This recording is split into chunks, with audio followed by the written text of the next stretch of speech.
Assalamualaikum guys, welcome to my first blog. My name is Taj and I am from Dhaka. এটা আমার প্রথম blog.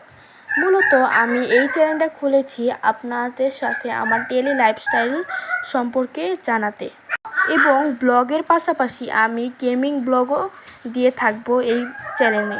তাই এসব interesting video পাওয়ার জন্য আমার চ্যানেলটিকে সাবস্ক্রাইব করে বেল আইকনটি প্রেস করতে হবে। যেহেতু এটা আমার প্রথম ব্লগ, তার জন্য আমার কোনো ভুল হয়ে থাকলে মাফ করে দিবেন। এবং যেহেতু এটা আমার প্রথম ব্লগ, তার জন্য হয়তো বা আমি ভিডিওটি ভালো করে করতে পারিনি এবং আমার ভয়েসটা হয়তো বা ভালো হয়নি, কারণ এটা আমার প্রথম ব্লগ। আমি ধীরে ধীরে আমাকে ডেভেলপ করব। তো আমার জন্য সবাই দোয়া করবেন যেন আমি একজন ভালো আদর্শ ইউটিউবার হয়ে উঠতে পারি। এটা আমার স্বপ্ন যে আমি একজন ইউটিউবার্স হয়ে উঠব। তো আজকের জন্য এটুকুই থাক। আমার এরকম ইন্টারেস্টিং ব্লগ পাওয়ার জন্য আমার ব্লগটি সাবস্ক্রাইব করে রাখবেন এবং আমার ব্লগগুলো শেয়ার করে দিবেন। টাটা, হ্যাভ ফান, খোদা হাফেজ, বাই গাইস।